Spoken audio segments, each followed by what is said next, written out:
Bonjour à vous tous. Nous voilà retrouvés de nouveau avec notre thème général « Connais-toi toi-même ». La conscience de l'homme depuis toujours était tournée vers l'extérieur et la vraie connaissance de ce qu'il représente, l'homme ne possède pas encore. Et à cause que notre conscience est tournée à l'extérieur, nous ne percevons que l'extérieur des choses. Nous percevons seulement l'écorce, la pelure ou le contenant. Mais imaginez que dans chaque contenant, il y a le contenu. Et le contenu a son goût, le contenu a son sens. Alors il s'agit de même pour un livre, il s'agit de même pour un arbre, il s'agit de même pour une étoile, et il s'agit de même pour un homme. Quand nous regardons un arbre, nous le voyons de l'extérieur, mais nous n'avons aucune idée comment sa vie circule à l'intérieur. Nous ne voyons pas sa sève, nous n'entendons pas sa musique, sans parler que nous ne voyons pas du tout ce qui se passe dans les racines. Nous ne savons pas comment le fruit se forme et comment toute cette circulation vitale, constructive, se produit dans un arbre. Si nous prenons une pierre, il y a aussi une vie, il y a aussi des battements de ses cœurs, il y a aussi le travail des atomes qui travaillent, il y a une gravitation qui existe, mais nous n'avons pas cette perception intérieure. Et pour l'homme, c'est pareil, comme pour une étoile. Étoile a aussi son cœur.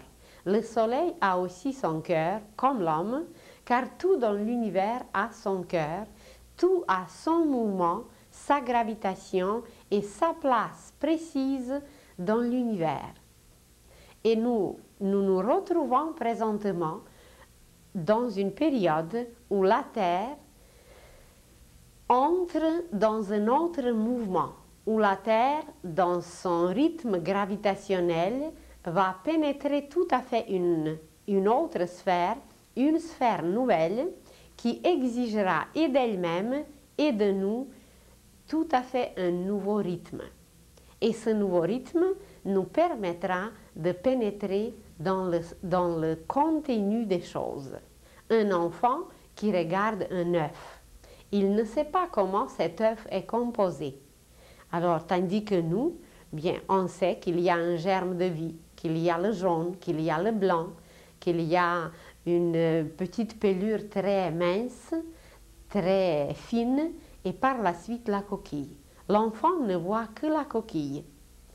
Et dans notre conscience, nous ne voyons que la coquille des choses, nous ne pénétrons pas à l'intérieur. La science, avec toutes ces merveilleuses découvertes, nous a permis, dans quelques petits cas, de voir, de disséquer, de couper, anatomiquement, scientifiquement, médicalement, mais même ce que nous analysons, ce n'est plus vivant, c'est mort. La vie est partie. Quand un arbre est coupé, nous pouvons voir comment il est composé dedans, mais la vie ne circule plus dedans. Alors nous n'avons pas la possibilité d'analyser, de voir, de synthétiser la vie. Elle est possible d'être analysée, synthétisée seulement par une perception intérieure. Donc nous nous dirigeons présentement pour connaître le contenu des choses. Vous prenez un livre quelconque, sans parler des grands livres de l'histoire humaine, comme la Kabbale, comme le Talmud, comme la Bible, ces vraies valeurs, ils ont aussi, ces livres, ils ont aussi leur coquille, leur côté complètement extérieur, ils ont leur contenu et ils ont leur sens. Et quand nous lisons un tel livre comme la Bible, comme les Écritures saintes, quelconques, les Védas, les Puranas, les Écritures arabes ou autres, nous ne percevons que le côté complètement extérieur, car la plupart de ces livres sacrés étaient écrits en langue sacrée. et nous avons complètement perdu ce sens sacré dans notre langage, alors nous ne pouvons pas percevoir le vrai contenu de ces valeurs, de ces livres. Par exemple, nous lisons dans les évangiles, en vérité, je te le dis, si vous ne mourrez pas, vous ne naîtrez pas, disait Jésus à Nicodème. Alors comment comprendre cette phrase? Ou un autre texte d'évangile qui nous décrit la situation suivante. Jésus, ayant appris que Jean avait été livré, se retira dans la Galilée. Et les disciples demandent à Jésus, « Pourquoi les scribes disent-ils qu'Élie doit venir premièrement ?» Et Jésus répond, « Il est vrai qu'Élie doit venir et établir toutes choses, mais je vous dis qu'Élie est déjà venu, qu'ils ne l'ont pas reconnu et qu'ils l'ont traité comme ils l'ont voulu. » Les textes expliquent, les disciples comprirent qu'il parlait de Jean-Baptiste. Alors, c'était évident que Jean-Baptiste était la réincarnation d'Élie. Et nous pouvons trouver des cas semblables presque sur toutes les pages des Écritures saintes où nous ne comprenons pas le vrai sens, mais jadis, Jésus, comme ses disciples, qui étaient initiés dans des choses intérieures, il comprenait très bien le vrai sens. Nous trouvons par exemple une autre phrase dans les Écritures saintes, « Vous récolterez ce que vous avez sémé ». Alors, Jésus parlait en parabole, Jésus parlait en images, et comme notre vocabulaire a changé un peu, comme notre conscience est encore davantage intellectualisée, nous avons complètement perdu, ou même jamais compris, le vrai sens de ces paroles. C'est tellement simple pour un cultivateur qui va s'aimer la carotte, il ne s'attendrait jamais de récolter la salade. Ce qu'il sème, eh bien, il s'attend de récolter ce qu'il sème. C'est la première loi morale cosmique. Que les ondes, que la matière qu'on a utilisée, les ondes qu'on a déclenchées, que la même chose, le même taux vibratoire, les mêmes vibrations vont nous revenir. Nous les avons déclenchées.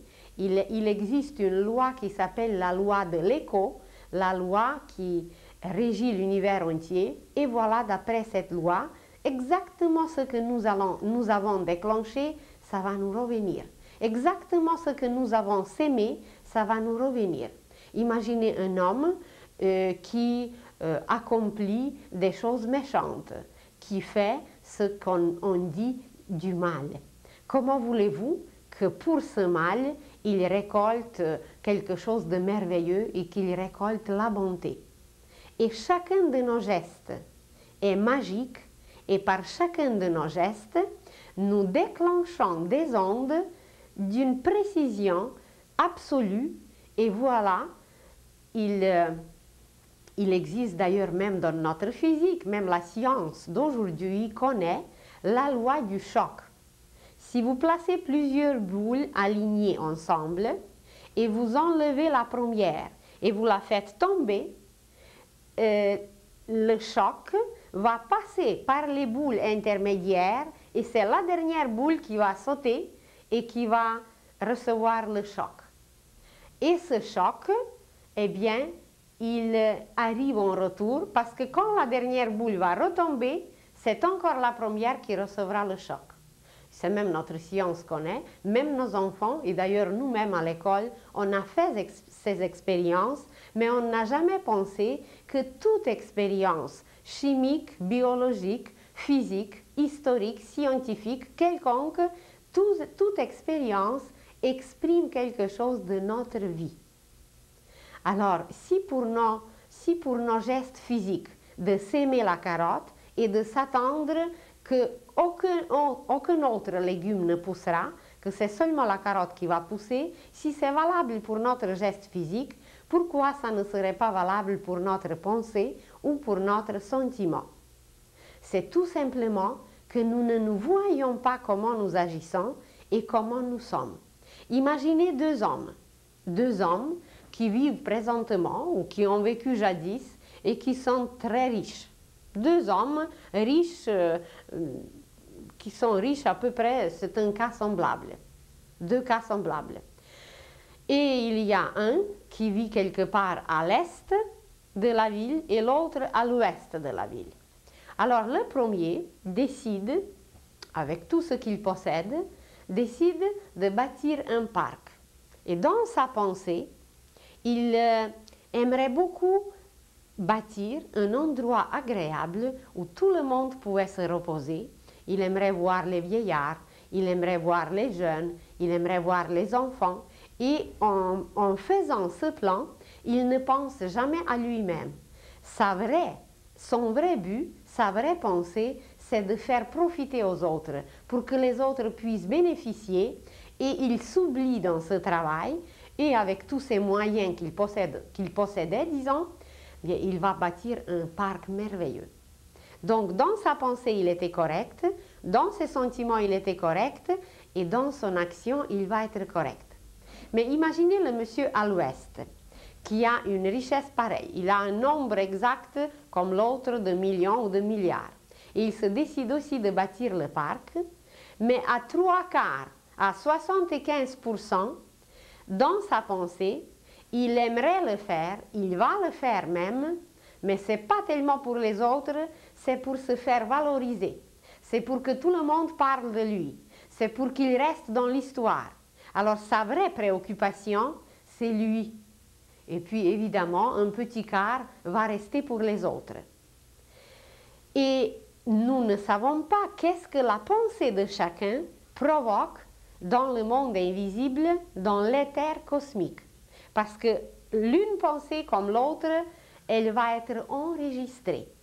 Et cette motivation qui est très honnête, qui est très altruiste chez le premier, cette motivation chez l'autre va provoquer des résultats complètement différents.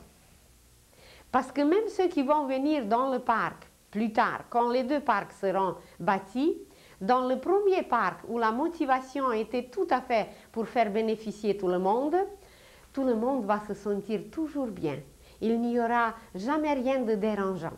Tandis que les vibrations dans l'autre parc, seulement à cause de la pensée de celui qui l'a fondé, sans regarder les courants de la Terre, sans regarder les autres influences, sans regarder l'aura du quartier ou autre chose, seulement la pensée de celui qui l'a fait, cette pensée va provoquer qu'il y aura peut-être des crimes, qu'il y aura quelqu'un qui va se suicider dans ce parc, qu'il y aura quelqu'un qui viendra se culpabiliser avec toutes ces pensées négatives. Alors, déjà en partant, sans aller vraiment accomplir un acte, parce qu'un acte, une action, c'est au niveau physique. Mais chaque action au niveau physique est d'abord planifiée. Aucune action, aucun geste, nous ne pouvons accomplir au niveau physique si nous n'avons pas fait le plan. Imaginez de bâtir une maison qui n'a aucun plan, qui n'a aucune mesure, eh bien ça ne donnera rien du tout. C'est impossible de bâtir la maison d'une telle façon. Imaginez de former un jardin si on n'a aucune idée qu'est-ce que c'est qu'un jardin et comment le faire et qu'est-ce qu'on aimerait y avoir, etc. Alors chaque geste, le moindre geste, vous voulez boire de l'eau. On veut boire de l'eau et on prend un verre et puis on laisse couler l'eau. On veut manger, on veut aller se promener, on veut aller faire des courses. Tout ce qu'on va faire, c'est d'abord planifié dans la pensée. Et si le plan est déjà en partant déformé, imaginez à quel point l'action va être déformée. Alors, l'exemple des deux messieurs nous démontre qu'en partant, sans avoir accompli l'action, sans qu'elle devienne visible, déjà cette motivation, cette honnêteté intérieure, ce côté moral qui n'est pas du tout visible, c'est déjà enregistré, c'est déjà marqué quelque part, écrit quelque part dans l'éther cosmique. Et qu'est-ce que ça va produire plus tard? Eh bien, imaginez que le premier monsieur qui a fait profiter tout ce monde qui n'était même pas connu. Personne ne savait qui a fait ce parc. Mais il va revenir dans une autre vie. Et dans une autre vie, bien, il sera quelqu'un, un homme peut-être encore plus célèbre, encore plus riche, qui va faire des œuvres pacifiques, des œuvres humanitaires, et il va se faire applaudir par tout ce monde qui a profité de son parc et même par les autres. Tandis que l'autre, qui était dans sa motivation un peu trop tournée vers lui-même, qui était dans sa motivation trop fermée par lui-même, qui voulait se faire connaître, il va aussi revenir. Il va être peut-être à la même hauteur que l'autre. Disons, les deux vont travailler dans le gouvernement. Mais à un certain moment de sa carrière, l'autre, il va être accusé de fraude, ou il va être accusé de quelque chose d'autre, et voilà, ce qu'il a déformé jadis, ce qu'il a trop comprimé jadis à cause de lui-même, de sa propre personnalité, tout ça va sortir et tout le monde soit au courant, bien qu'il n'était pas toujours honnête, qu'il n'agissait pas toujours comme il faut, et même s'il voulait s'aimer, il voulait tout garder pour lui. Et l'action n'est pas descendue, cette motivation, elle n'était pas visible jadis, ça restait au niveau de la pensée. Alors, aujourd'hui, nous utilisons un langage un peu spécial. Ce n'est plus un langage comme on a utilisé il y a 2000 ans.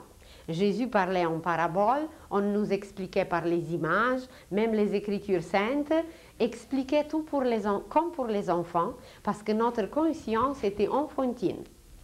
Mais comme aujourd'hui, on connaît nous un peu les mots scientifiques, les mots exotiques, alors on prend souvent les mots qui sont utilisés par les Écritures saintes hindoues. Et voilà, le mot action, qui est un mot le plus simple, le plus compréhensible, dans un certain langage, aujourd'hui, dans certaines écoles, on n'utilise pas le mot action, mais au lieu de dire action, on dit karma. Et karma, ce n'est rien d'autre qu'une action. De semer la carotte, c'est une action. Mais quand on a semé la carotte, il faut s'attendre que c'est la carotte qui poussera. Ça veut dire quand on fait du bien, il faut s'attendre qu'on recevra le bien.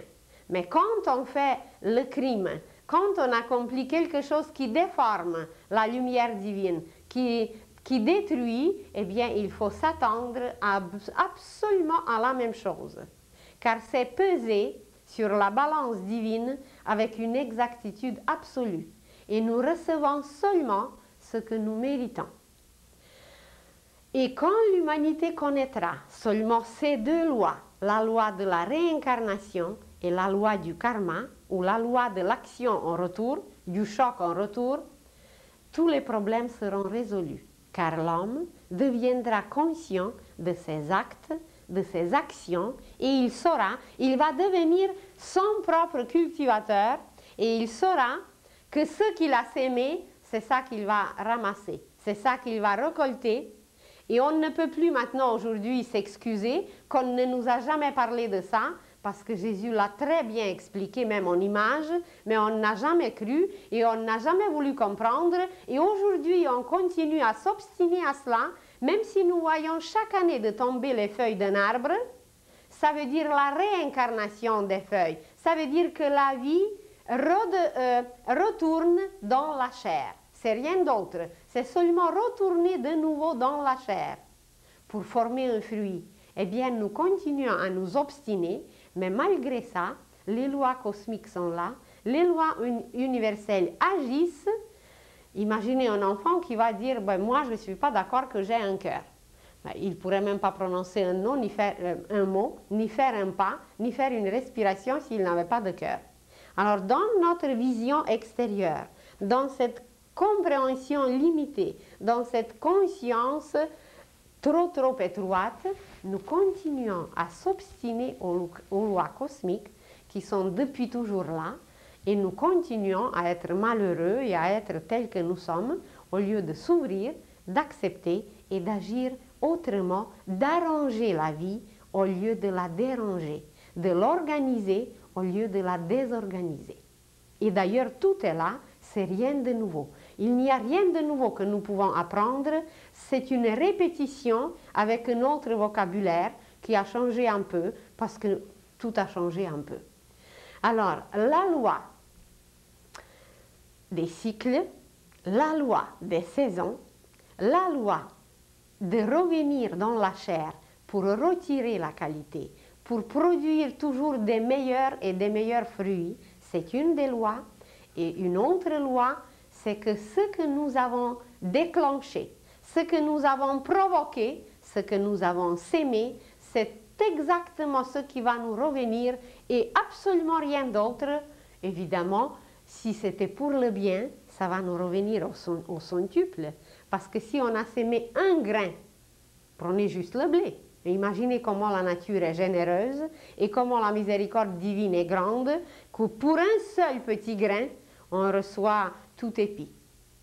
Alors, une autre loi qui est absolument indispensable à connaître pour tout savoir, pour tout organiser, pour tout comprendre, c'est la loi de l'action ou du choc en retour, ou de la loi de l'écho, ou la loi des causes et des conséquences. Qu'une telle cause provoque une telle conséquence. Et ce qui est le plus extraordinaire, c'est que toutes les causes de ce qui nous arrive, de nos conséquences, les causes sont en nous, eh bien les conséquences sont à nous, car tout nous revient.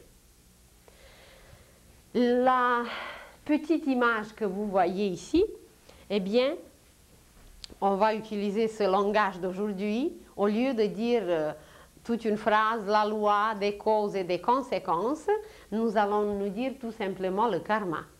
Alors le karma, avant de devenir l'action visible, avant de devenir une vraie action qui est devant tout le monde, qui se présente devant tous, elle se dessine, elle se forme au niveau mental et ça s'appelle tout simplement le karma de la pensée ou le karma mental. Les deux messieurs n'étaient pas visibles pour tout le monde, personne ne savait comment ils pensaient.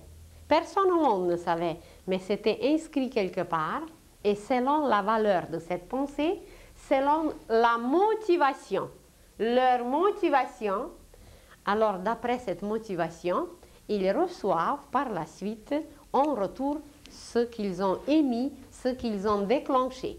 Et vous vous étonnez, on peut s'étonner aujourd'hui, comment se fait-il? Eh bien que quelqu'un était tellement bien, tellement aimé pendant une certaine période, et tout d'un coup, un si grand monsieur, quelqu'un de si haut placé, tombe comme s'il n'a jamais été en haut, ou c'est la fraude, ou c'est une autre accusation, ou c'est quelque chose qui lui arrive, et que tout le monde sera au courant de ce malheur, de cette malhonnêteté, ou d'autres choses qui lui arrivent, parce que jadis, il a réussi de le cacher. Mais même s'il a réussi de le cacher jadis, eh bien, présentement, ça va se montrer, et tous ceux qu'il voulait embobiner, qu'il voulait avoir, alors tous ceux seront au courant comment il est, comment il était, mais personne ne sait que c'est lui-même qui a sémé ce qui lui arrive aujourd'hui. Alors même dans notre pensée, même la pensée dans l'avenir, nous allons pénétrer dans notre pensée, nous allons la maîtriser, nous allons la diriger, car tous nos plans nous appartiennent et les plans de tous nos gestes sont là. Vous voulez faire un voyage?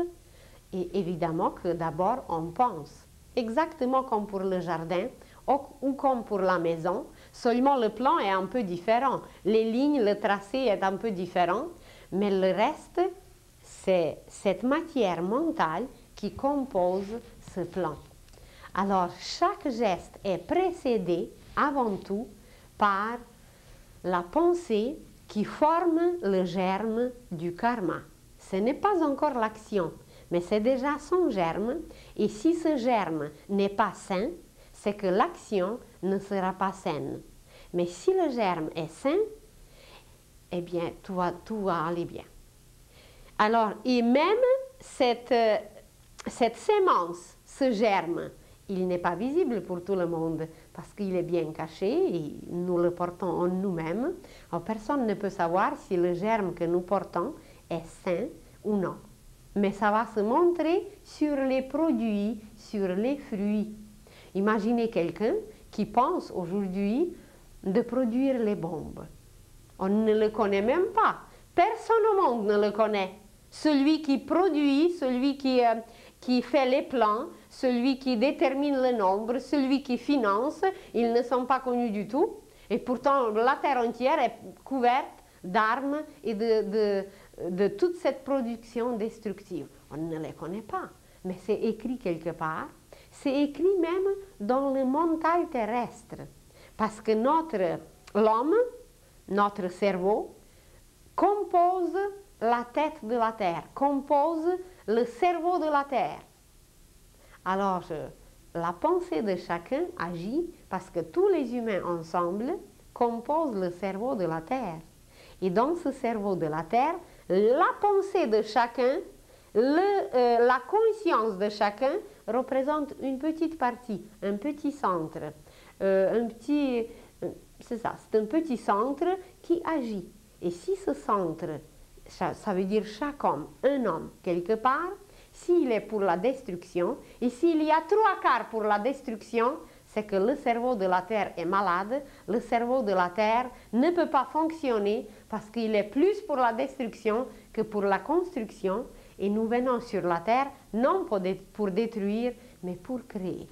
Alors déjà, en partant, ce germe qui n'a pas encore donné l'action, l'action n'est pas encore visible, mais la motivation, cette sémence, ce plan, est déjà correct ou déformé, bon ou mauvais. Et selon ce plan, notre action va devenir telle que le plan était. Mais la pensée, ce n'est pas tout. Pour accomplir quelque chose que nous avons fait, vous avez projeté une maison, vous avez le plan. Mais si vous n'aimez vraiment pas cette maison, même si le plan est fait, même si le plan est parfait, si vous n'aimez pas quelque chose, eh bien ça ne marchera pas. Vous allez ou déchirer le plan, ou jeter le plan. C'est que pour que notre pensée se réalise, il faut l'aimer. Ce plan, il faut l'aimer tout simplement. Et seulement quand on aime ce qu'on a pensé, c'est là que ça se réalise. Et quand nous accomplissons quelque chose contre notre volonté, contre notre gré, eh bien, c'est pas toujours bien. Ou même c'est peut-être toujours mauvais. Alors, c'est seulement notre amour qui passe, qui circule par les sentiments, par le réseau des sentiments. C'est cet amour qui va alimenter, qui va arroser pour que la pensée se réalise. Mais dans nos sentiments aussi, nous pouvons bien soutenir une pensée ou nous pouvons même la déformer. Nous pouvons même l'anéantir. Et nous pouvons, dans nos sentiments, être, comme dans notre pensée, très correct, être très ouvert, aimer tout le monde, faire du bien à tout le monde, les embellir, les ennoblir, tandis que de l'autre côté, par nos sentiments, par la jalousie, par la vengeance, par la haine, nous pouvons détruire d'une façon inimaginable. Alors, dans nos sentiments aussi, nous pouvons créer, nous pouvons imbiber. Imaginez que la petite sémence est placée dans le sol. Et le travail qui commence, c'est que cette petite sémence commence à attirer les minéraux, les sels, l'humidité, les eaux, etc., etc. Et les sentiments, c'est leur travail d'imbiber la sémence pour qu'elle éclate. Et quand elle éclate, eh bien, c'est l'action qui commence, c'est l'action visible, ça veut dire que cette sémence commence à pousser. Alors, quand elle commence à pousser, c'est l'action visible, mais avant qu'elle puisse pousser, ben, il faut qu'elle soit remplie de vie, qu'elle soit remplie d'éléments nécessaires. Et ce processus de remplir la petite sémence d'éléments nécessaires, c'est les sentiments ou l'amour qui le fait. C'est l'amour qui amène la vie.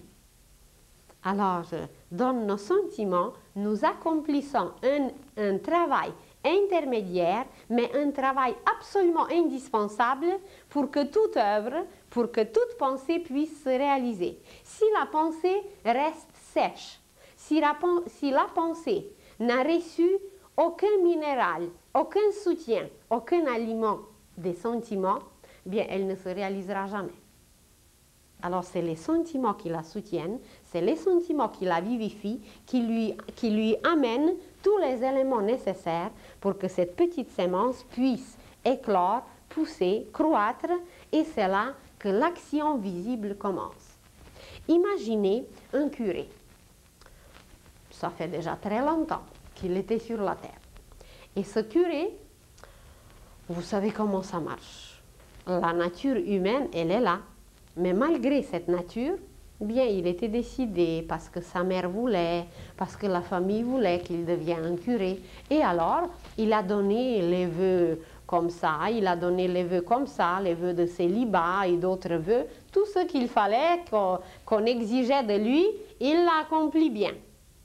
Mais il était encore assez jeune, il était peu expérimenté, et voilà, la vie continue, et c'était quand même un homme très fort, un homme très viril, un homme très vigoureux, un homme très correct. Et bien, il parlait, il prêchait, il faisait tout ce qu'il fallait, mais dans ses sentiments, c'est quand même une vie particulière, même s'il a décidé de bon cœur, même s'il voulait faire toujours bien, devant tout le monde, devant le village entier, c'était un homme très correct. Il n'a jamais rien transgressé, il n'a jamais rien commis, et tout le monde l'aimait, et il était très bien. Mais dans ses sentiments, bien, comme la nature humaine est là, il a commencé à un certain moment de désirer trop certaines femmes. Vous savez comment c'était jadis. Alors, il y a les femmes qui viennent à l'église, les femmes qui viennent se confesser, d'autres qui viennent se consoler, etc., etc. Et voilà, petit à petit, dans ses sentiments, il désirait les femmes de plus en plus, et un nombre de plus en plus grandissant. Alors, c'est comme s'il prenait quelque chose qui ne lui appartenait pas. Parce que dans ses sentiments, il nourrissait les désirs. Et on ne connaît pas comment il passait ses nuits. Peut-être ça l'empêchait même de dormir. Quand la femme qu'il désirait dormait, alors c'est qu'il l'empêchait de faire un autre travail qu'elle devait faire au niveau astral, sentimental. Alors comme personne ne le savait, il passait pour un prêtre tout à fait correct. Mais ces désirs exagérés, ces désirs qui étaient trop personnels, c'est qu'en réalité, il enlevait les femmes aux autres, juste sur un plan. Il n'accomplissait pas le geste, il n'allait pas le faire physiquement, mais dans ses désirs, il le faisait. Alors cette exagération, elle va se manifester une autre fois, parce qu'il a fait quelque chose qu'il ne fallait pas. Ce n'était pas visible, mais c'était juste au niveau des sentiments.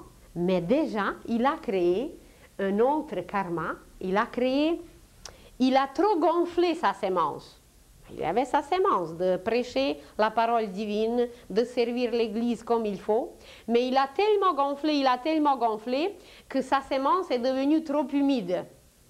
Et vous savez, quand ça devient trop humide, ça commence à pourrir.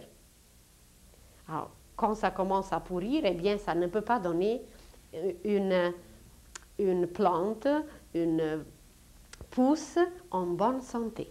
Alors, ce karma du désir ou le karma des sentiments, il est créé dans les sentiments quand nous exagérons quelque chose, mais envers nous-mêmes. Quand nous nous aimons trop et quand cette exagération va tellement à l'extrême que plus tard, ça va provoquer quelque chose qui va devenir visible. Alors, imaginez que dans une vie, ce prêtre, il était même aimé par tout le monde. Il était tout à fait correct. Mais ces désirs qu'il nourrissait pendant des années et des années de sa vie, dans une autre vie, ça va provoquer que cette exagération va apparaître et voilà, le bon curé de jadis va revenir comme une fille bossue. Tout le monde connaît des cas pareils. Tout le monde sait que c'est possible. Et quelqu'un peut se demander, mais mon Dieu, comment se fait-il que quelqu'un a un corps pareil?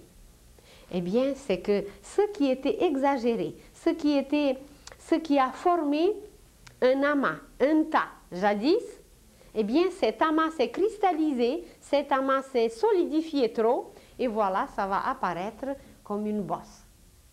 Évidemment, ce n'est pas dans tous les cas comme ça, il y a des cas différents, mais c'est juste un exemple que cette exagération est devenue visible. Et que ce qu'il voulait trop, il désirait quelque chose de trop, il désirait les autres, et qu'aujourd'hui, il ne va pas se faire désirer par les autres. Il n'y aura presque personne qui va l'aimer. Et c'est peut-être les mêmes paroissiens qui reviendront. Et ces femmes qu'il voulait, ce seront des garçons, des jeunes hommes du village. Et parmi ces jeunes hommes, il n'y aura personne qui voudra cette jeune fille. Parce que c'était jadis exagéré. Jadis, c'est lui qui leur a fait un peu de mal, mais c'était au niveau invisible. Et voilà, aujourd'hui, cette fille ne sera pas aimée par aucun garçon du village. Mais comme la miséricorde divine est grande, imaginez que cette fille est née dans la famille de meunier. Et elle est sa fille unique. Et le meunier est l'homme le plus riche du village. Et comme il est le plus riche du village, eh bien, avec sa richesse, il peut arranger beaucoup de choses. Alors, imaginez un autre monsieur qui travaille chez lui et qui a 16 enfants. Et que parmi ces 16 enfants, son fils aîné vient quelquefois travailler avec lui dans le moulin. Et voilà, le meunier qui voulait quand même avoir des héritiers, qui a besoin de travailleurs, qui a besoin quand même de marier sa fille, avec le père du jeune homme qui est pauvre, eh bien, il peut même arranger un mariage et le père va obliger son fils, qui est peut-être le plus beau garçon du village, il va obliger son fils de marier la jeune fille qui est bossue. Et là, on peut décrire tout un roman, comment ça continue, parce que évidemment, que jeune homme, même s'il va la marier, eh bien, il va avoir à côté une maîtresse. Et la jeune fille a encore la chance d'accepter sa situation, c'est que sa mère est très pieuse. Sa mère est très correcte et sa mère prie beaucoup pour elle. Et la jeune fille, elle peut devenir bonne comme sa mère, et puis d'accepter son sort, ou elle peut, par la jalousie, par la haine, par tout ce que ces sentiments négatifs peuvent provoquer, elle peut devenir très méchante, elle peut même aller chercher des sorcières et de jeter le mauvais sort et aller très très loin dans sa destructivité, dans son exagération. Et puis voilà, on peut décrire des romans et des romans. Et ce sont des faits très véridiques, ce sont des faits qu'on a sémés nous-mêmes, qu'on a provoqués nous-mêmes, qu'on a engendré nous-mêmes. Mais tout, absolument tout ce qui nous arrive, c'est que nous étions la cause. C'est que nous avons déclenché une énergie qui est allée très loin. Et là, elle s'est frappée. Et voilà, elle va nous revenir, mais elle va nous revenir sous une autre forme. Le côté qualité morale va rester le même, bien ou mal, exagéré ou bien mesuré, mais elle va nous revenir avec une exactitude absolue. Et là, nous parlons encore du plan qui n'est pas visible. Le curé n'a rien fait.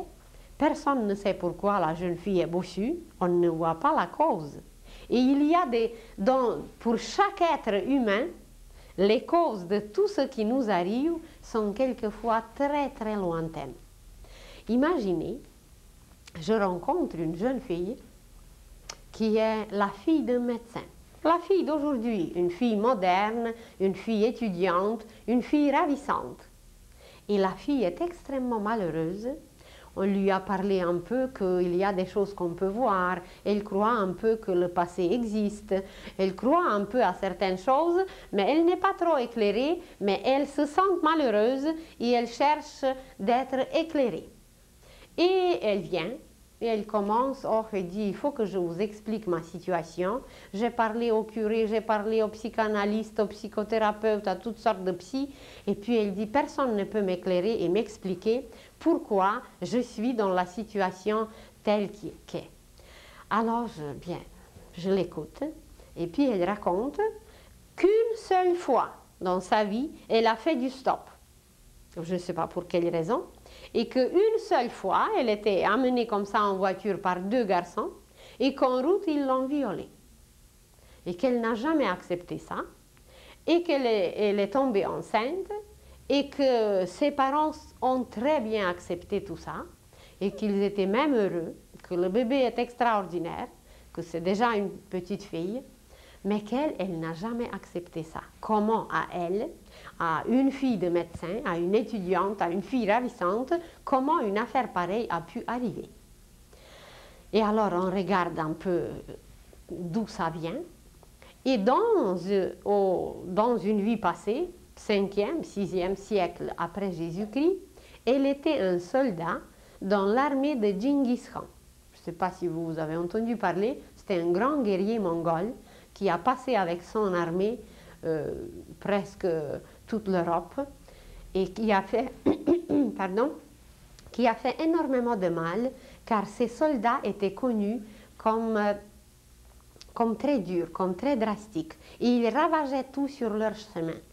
Et en plus, jadis, il fallait faire le service militaire pendant 25 ans. Et alors, cette fille, qui était un officier très brave, qui était un officier extraordinaire, comme elle était déjà depuis longtemps au service, comme c'était dur dans l'armée, alors une fois, il passe par un village. Et dans ce village, il entre dans une petite maisonnette où il y avait une belle jeune femme, un petit bébé, quelque part dans le berceau, et il y avait son mari qui était un peu déjà vieux, qui était un peu, chez nous on dit comme un vieux champignon, mais ça ne fait rien, il était là et puis il était un peu malade. Alors le jeune officier attache le mari auprès d'un poteau quelque part, il viole la femme et il tue l'enfant pour montrer comment il était courageux, comment il était comme un bon soldat. Et alors les siècles passent et le soldat a pu passer ailleurs d'autres vies, mais il n'a pas réglé ce qu'il a accompli jadis. Et voilà, le soldat revient aujourd'hui, il a fait quand même des bonnes choses ailleurs, qui lui ont permis de revenir dans les conditions très favorables, que ses parents sont suffisamment riches, qu'il peut étudier aujourd'hui et que les parents acceptent l'enfant, tout est bien arrangé. Mais la fille elle-même n'accepte pas la situation dans laquelle elle se trouve. Et alors, d'abord elle était surprise, mais par la suite, elle était même je sais pas, agréablement étonnée qu'en réalité c'est elle qui est capable d'arranger tout, que c'est elle qui est la cause de tout. Et puis elle dit c'est presque incroyable. Je dis c'est très bien que vous dites que c'est presque incroyable, parce que c'est croyable. Et voilà, petit à petit, je l'ai revue par la suite, et puis elle a très bien accepté tout ça. Quelqu'un peut être même choqué. C'est pour ça que l'intelligence cosmique ne nous permet pas aujourd'hui de voir encore nos vies passées. Parce que si vous le saviez seulement qu'est-ce qu'on a fait dans le passé, des coups, de toutes sortes de coups, de toutes sortes de choses, et qu'aujourd'hui, surtout dans cette vie, nous avons énormément de dettes de payer. Et je crois que nous n'avons presque pas parlé des suicides, car une des causes qu'on a trop de dettes à payer, une des causes des suicides, c'est qu'on a trop de dettes à payer et que l'intellect n'accepte pas à les payer, l'âme ne projette jamais un suicide. C'est absolument impossible et elle projette seulement ce qu'elle peut supporter. Mais l'intellect, qui est un étudiant en formation, qui n'accepte pas toujours porter son bagage, sa valise, tout ce qu'il a sémé, il ne veut pas s'occuper de son champ, alors l'intellect est capable de nous mener à un autre extrême, de supprimer le corps physique, mais rien n'est réglé. Rien n'est réglé parce que, si vous vous rappelez, on a parlé dans le passé que quand l'âme veut descendre sur la terre, elle propulse une force, comme si nous on donnait un coup au ballon. Et ce coup peut être grand, que le ballon va rouler longtemps, ou qu'il va rouler peu, ou encore moins.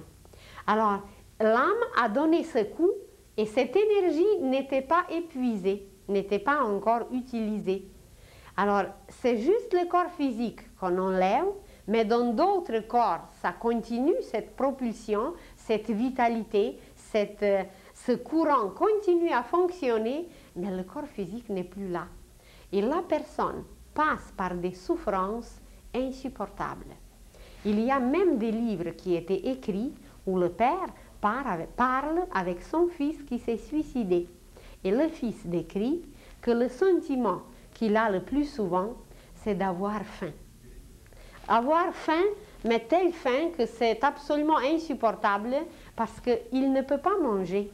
Il n'a pas le corps physique, mais sur d'autres plans, il est absolument affamé, mais le corps physique n'est plus là, il ne peut pas l'utiliser, et voilà, il souffre et ses souffrances sont des milliers de fois plus grandes que dans les cas d'une mort naturelle, d'une mort normale. Mais même dans les cas de suicide, il y a les cas différents et on ne peut pas les juger. D'ailleurs, tout à l'heure, nous parlerons que même si nous sommes les témoins des choses les plus incroyables, des malheurs, nous n'avons jamais le droit de juger parce que nous ne savons pas si c'est vraiment la personne, parce qu'on va parler tout à l'heure, comment ça marche, qu'il y a certaines choses où nous avons déjà déclenché une force, où nous avons déjà sémé, mais il y a certains cas où la personne a choisi exprès quelque chose de dur, quelque chose de malheureux, des souffrances. Elle a choisi exprès pour évoluer plus vite, pour devenir consciente plus rapidement. Comme si un élève, imaginez un élève, les élèves reçoivent les devoirs. Mais un élève qui veut vraiment résoudre quelques problèmes, disons en mathématiques, alors d'autres élèves vont se contenter d'accomplir seulement le devoir. Mais un bon élève qui veut vraiment étudier les hautes mathématiques, il va demander au professeur ou lui-même, il va choisir d'autres exemples à résoudre pour travailler mieux la matière, pour comprendre mieux la matière et surtout pour avancer plus rapidement. Alors, la même chose est possible avant qu'on vienne sur la terre, que nous venons non seulement accomplir nos devoirs, mais que nous avons pris quelque chose de plus. Et les êtres forts, les êtres évolués, les êtres qui ont fait beaucoup de services dans le passé, qui ont servi tout le monde, ces êtres aujourd'hui peuvent passer par des malheurs, ils peuvent passer par les accidents, mais ce n'est pas leur karma. Ils l'ont choisi ou pour avancer eux-mêmes, d'ailleurs on avance toujours bien si on prend les devoirs surplus, mais aussi quelquefois nous le faisons pour notre famille. Quelquefois on peut le faire pour les êtres qu'on aime. Quelquefois on peut le faire pour le pays, pour la nation, et quelquefois même pour la terre entière, pour purifier, pour accélérer, pour soigner et pour faire du bien. Alors, à cause de ça, c'est que nous ne savons pas quelle personne souffre pourquoi. Est-ce qu'elle souffre à cause d'elle? Est-ce qu'elle souffre à cause de sa mère? Est-ce qu'elle souffre à cause de sa famille ou pour sa famille, pour purifier quelque chose, pour accélérer et pour évoluer plus vite, pour que tous les membres de la famille évoluent vite, ou même pour toute la race, pour toute la nation. Alors, à cause que nous ne voyons pas quelle est la vraie raison de telle ou de telle chose, nous n'avons jamais, jamais, dans aucun cas, nous n'avons jamais le droit de juger. Et pour les suicides, on pourrait en parler beaucoup, mais pour les suicides aussi, nous n'avons pas le droit de juger. Parce que si vous prenez par exemple un officier qui était retenu par l'ennemi, qui était retenu par l'armée opposée. Et cet officier connaît certains secrets. Et qu'il a beaucoup de soldats, je ne sais pas, quelques milliers de soldats qui sont sous sa direction. Mais lui seul était attrapé. Et comme il sait que son système nerveux n'est pas très fort, et comme il sait qu'il ne peut pas supporter le martyre, d'être martyrisé. Alors, en sachant tout ça, il sait que si on le martyrise, il pouvait dévoiler les secrets. Et s'il dévoile les secrets, eh bien, c'est que la vie de ces milliers de soldats qu'il dirigeait, la vie de tout ce monde est en jeu. Alors, il préfère de supprimer sa propre vie et de laisser tout ce monde continuer, s'aimer, faire la guerre, de continuer leurs expériences. Alors dans ce cas, du point de vue des seigneurs du karma, il y a des seigneurs du karma, les seigneurs de la destinée qui notent chaque geste. Ce n'est pas eux en réalité qui notent, ils regardent seulement tout ce qui s'enregistre.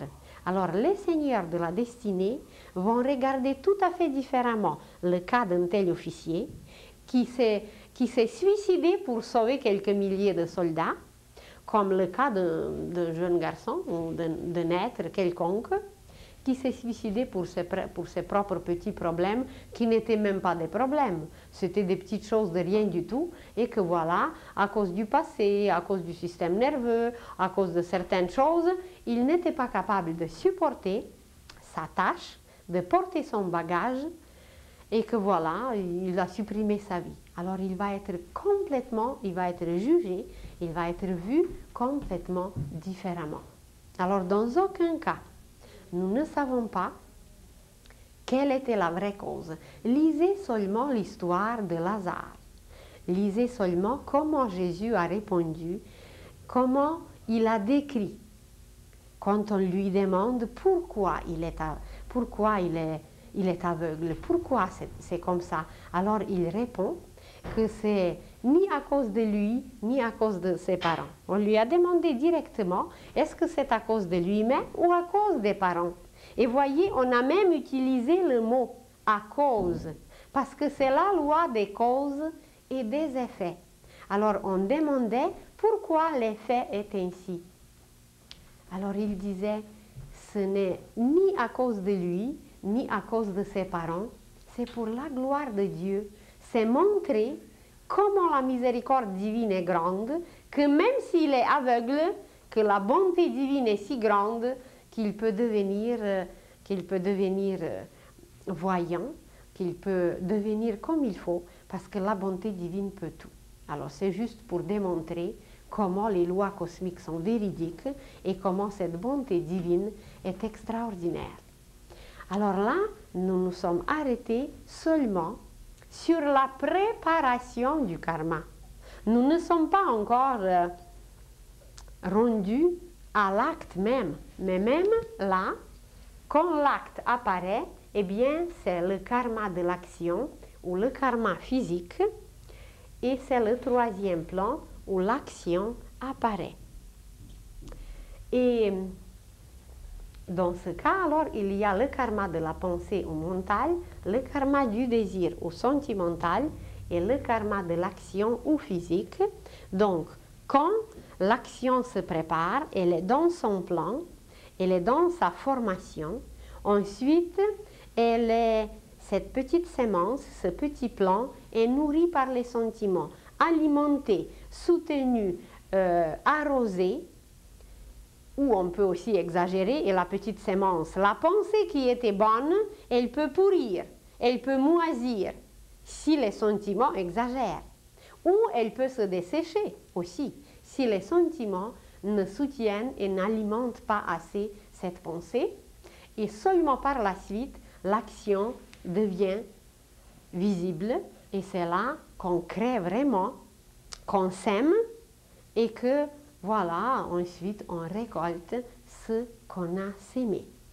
Et même peut-être prochainement, on pourrait encore mentionner davantage et s'arrêter davantage sur les suicides, comment ça marche, pourquoi c'est ainsi aujourd'hui.